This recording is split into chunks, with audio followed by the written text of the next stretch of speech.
We aren't just teaching our students about God, we are giving them the space to talk to Him. This partnership ensures that whether a student is in the chapel, in the classroom, or at home, the peace of Christ is only a click away. Hallow, which topped the Apple Store charts for a while, is a Christian prayer app which offers meditation and spiritual services to help guide people of the faith and other folk who may find it alluring. Now, I view it as another way to juice Christianity for cash, but that criticism applies to a lot of things at this point, and we already know how capitalism and Christianity are entwined, so I'm not even going to make it the main focus. But, while on the topic, one of the founders, Alex Jones, did pledge to donate excess cash to their cause. I don't know about the other two, but I couldn't find what he defined as excess. To quote him, "In the spirit of this mission, my wife and I have committed to donating any personal earnings beyond what is necessary to provide for our family, back to the Catholic Church and her mission." Now, I tried looking into his net worth, knowing that doesn't really speak for the amount of cash he uses for himself and his family, but I couldn't even get that because of the nutcase Alex Jones dwarfs him, and the one site saying anything felt suspicious. Also, the top result pulled the jerk move. Anyway, if you want to hear more on that topic and other aspects of Hallow, I recommend watching We Have to Talk About Hallow, which was made by Isabella Cameron, who is Christian himself. Moving on, I want to look at to what degree Hallow pushes users to make purchases and how effective they are as an organization that's made to spread the word of God, aka how they share their faith and the quality of the app. I'll also be looking into political biases. But before getting into that, I wanted to quickly mention how, like other companies, they collect user data, but it's unclear if they actually sell it. What's for certain, however, is that the data is used to train their AI. Now, to start, I'll be looking at the app itself. I'll roll the clip. So here we have to start. You go left and right with these little arrows. Nice big boxes. It doesn't loop. I will say, I would have liked if it did that. But all in all, I do like how easy on the eyes it is. And how it obviously maneuvers, right? So it seems that you hop on the app and it just gives you the daily quotes just right up front. Pretty nice. You can apparently just download it. Should it call to you? Speaking of daily stuff, we have our daily prayers down here. I don't like that, you know? I don't love that. That you have to scroll all the way like that in order to actually have to go over here. That's kind of annoying. For my mother's father, who was a good man. Okay, so these are all campaigns made by people who've downloaded the app and are just wanting to have big groups supporting it. I have to join the campaign in order to see whatever those video things are. So if I click on one... Oh, okay.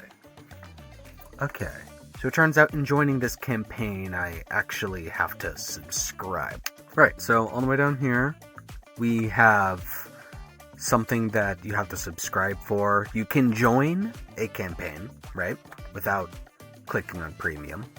And apparently you can invite friends too after joining said campaign. For some reason, this one did not open up. So there's a solid amount of stuff here that you could just use for free, which is nice. But there's only so much. And for the bigger stuff, right, for majority of it, I would say, premium. To get more out of Hallow, you're probably going to be joining with a group of sorts rather than solo. Not that doing solo is bad necessarily, because of the fact that it's like a Christian social media that you can connect with other groups and find your people online. But it would probably be more impactful for people who already have an established group in their personal life outside of just the internet that they end up going into Hallow with. As far as reach goes, the app has gotten itself plenty of partnerships with churches across America. There have been the several I found, as you can see flashing across the screen, with the total amount being unreported. When it comes to these collaborations, however, it's mostly just partial discounts on the app for whoever they collabed with, ranging from 25 to 50%, and usually including a year or half of free premium. with the rare premium for $1 offer. Even in an article which said Hallow was to support the missionary work of the Trust and Hope Initiative in Philadelphia, they don't actually do anything to reel people in, with the details laying out the fact that the app was made free to individuals who are already part of the community, with a special 10% discount on their parish partnership packages for local churches and schools. Now it seems to me they're not really doing much to expand the reach of Christianity through their partnerships. At best, they're keeping people who already attend church more consistent in their practices, which can be good for these folks, but it doesn't do anything huge as far as evangelizing goes. Even outside of local churches and such, their connections with larger networks just consist of offering the app at better prices. But that's kind of the point. They don't actually care so much about making more Christians. Well, obviously they'd like to, but that's not their focus. The goal is to keep current Christians from leaving, and the people they're trying to hold most onto are the youth. They've partnered with multiple Christian youth groups and schools to get people who are more on their phones and more likely to develop new habits, younger generations, in order to ensure that they stay in the faith and on their app. This isn't even speculation. In a special partnership with Duck and Altum Schools, they made a tailored version of their app for the educational environment. One student from the article showing some sense of reliance, saying they'd be apprehensive if they ever lost access to the program, which they framed as a good thing in the article. And for this special version of Hallow, a school could acquire it for 10% off. Using an app as a crutch for their faith worries me, with my concern feeling stronger given how free memberships and discounts is a tactic to get people used to premium content, so they'll get it in future. Circling back for extra detail on the educational version of Hallow, it consists of subscription plans for all staff and students, with lesson plans and physical resources, along with Hallow-led engagement events for schools. Shifting over to politics, the app blankets itself in enough vagueness to play the middle, while actually leaning to the right. Now, I don't think it actually started this way on purpose, but as it stands, their veil is so thin it leaves them naked. This can be seen in how Hallow partnered with Liam Neeson for a while, apparently canceling the collaboration after backlash from users due to the celebrity's pro-abortion stance. They initially released a statement saying, "Several have done things in the past or may hold personal views that we would disagree with. The one thing we do strongly stand behind is every word they read within the app itself." At the time, it looked like the higher-ups held more conservative values that they tried not to let keep them from branching out more. However, its audience just consists of so many conservatives that the company's made to lean harder right anyway. Embracing this fact, and go on to retract their defense, calling it a mistake, and cozied into their MAGA following by having an interview with Tucker Carlson, getting a sponsored segment on Fox during election night, with Pete Hegseth part of it, and holding an election prayer night, which, while not saying anything about the candidates it encouraged to win, feels obvious it meant Trump with his context in mind. Knowing this, it probably won't surprise anyone when I say the app itself also advocated for Republican points, like how it pushed notifications urging users to support abortion bans in their states, with how blatant they can be regarding their politics. It can be a bit hard to miss other instances of them promoting conservative ideals in their content.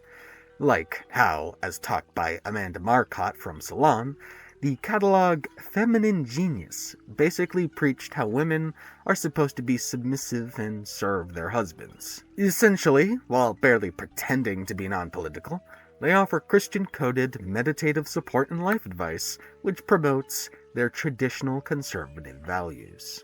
And honestly, most of my concern lies in how much reach Hallow has, from its many partnerships with churches, parishes, and schools, whilst also having strong support from wealthy people like Peter Thiel. And it's not because I think Christian messaging is a problem, but the Republican aspects infused into it, which makes Hallow pretty dangerous. I mean, the heads of the app are over there mingling with the Trump administration, putting a regressive perspective on a pedestal while having little coverage on it despite all this, with most actual critique I've seen of it coming from Christians who think Catholicism is the devil's work. Because it is not biblical. It is not scriptural, and that is the Hallow app. It claims to be a Christian app, but it is not. And while I appreciated the few down-to-earth coverages I found, I wasn't content with it. They either focused solely on Hallow's quality or the ethics of a prayer app, which was good info, but didn't have the depth I sought, with only 2 videos covering it best. So I wanted to make a video which could help people really get a grip on it.